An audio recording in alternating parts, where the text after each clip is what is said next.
छोटा सा दृष्टांत रखता है आप लोगों के बीच में। सासंग जी एक सेठ जी थे, और सेठ होते हुए भी वो अपनी लड़की की शादी गरीब घराने में कर दिया। सारा परिवार सत्संगी। बिटिया रानी उस घर में गई तो देखती भी यहाँ खाने का भी अभाव है, लेकिन हमारे माता पिता जहाँ किए हैं मैं वहीं रहूंगी, जो सत्संग के भाव में डूबी थी। और उन्होंने प्रण किया कि मैं भी उनको सत्य के राह पर चलाऊंगी। तो सासंग जी सुबह शाम उठते बैठते सबको सत्य की चर्चा में डुबोती थी, और कहती थी कि भाई आप सब जो काम करने जाते हो, काम करने वक्त जो वापस लौटो, काम करके जब वापस घर को लौटो तो रास्ते में जो कुछ मिले लेकर के आना। तो सासंग जी कोई लकड़ियां मिलता था, कुछ मिलता था, ले करके रख देते थे। एक दिन उनके ससुर जी लौटे और भूल गए कि बहू रानी क्या मुझे कही है। तो गांव के जैसे ही बाजू पहुंचते हैं तो ख्याल आया, देखते तो सर्प मरा हुआ पड़ा था। तो सर्प को ला करके कहा, बहू रानी इसको कहाँ रखे?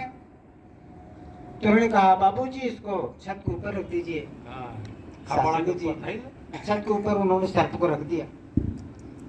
और उस नगर के राजा की रानी सरोवर का स्नान करने गई थी, और उन्होंने सोचा कि मैं सारे आभूषण को उतार के नहीं रखूंगी, अगर जल का स्नान करूंगी तो हो सकता है इसमें छूट जाए, खो जाए, मिलेगा कहाँ। तो उन्होंने अपना सुंदर सा हार वृक्ष के नीचे रख दिया, सारे कपड़ों को रख दिया, और रखने के बाद स्नान करने लगी। स्नान करने के पश्चात जब वो निकली तो उनका आभूषण वहां नहीं था।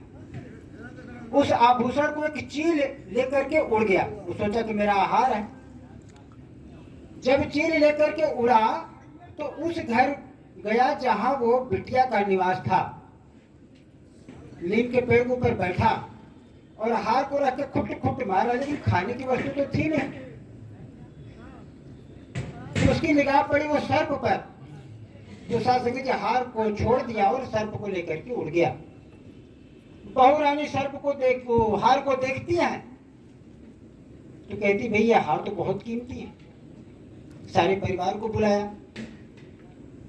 कि जो कुछ इस हार के विषय में चर्चा करेगा तो आप लोग उसको पहुंचाने की कोशिश करेंगे। सासंग जी दिनों दिन महीनों बीत गया, कोई चर्चा ही नहीं किया।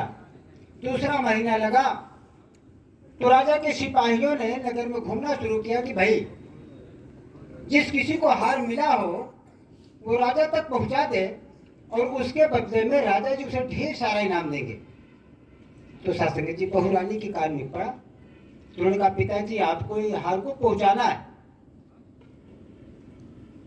तो उनके ससुर जी ने कहा, भाई आपको भी साथ में चलना है। तो उन्होंने कहा, ठीक है मैं भी चलती हूँ। हार लेकर के दोनों लोग पहुंच गए। हार को उनको दे दिया राजा जी को। तो राजा ने कहा, भाई मेरा शर्त जो है कि मैं ढेर सारा इनाम दूंगा, तो आप मांगिए जो मांगना हो। तो बहू रानी कहा, भाई मैं तो कुछ नहीं मांग सकती, क्योंकि आपका है, आपको मिल गया। कहा नहीं, भी मैं जो देना चाहता हूँ दूंगा।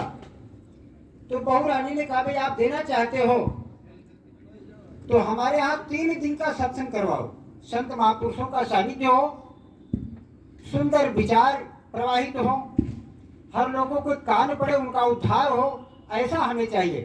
तो राजा ने स्वीकार कर लिया। 3 दिन सत्संग चला। नगर के सभी लोग इकट्ठे हुए और विदाई होते वक्त राजा अपने माध्यम से विदाई किया, अर्थना दे करके सासंग जी विदा कर दिया। तो जो है उनकी विदाई हुई तो उनके घर से एक बूढ़ा निकला। बूढ़ा कहता, बेटी अब तो मैं जा रहा हूं। तो बहू रानी कहती, आप हैं कौन? कहा, बेटी मुझे नहीं जानती। कहा, नहीं आप बताइए अपना परिचय, आप कौन हैं और कितने दिन से आगे आप क्यों जाने की कोशिश कर रहे हो? तो बूढ़े ने कहा, बेटी मैं दरिद्र हूं।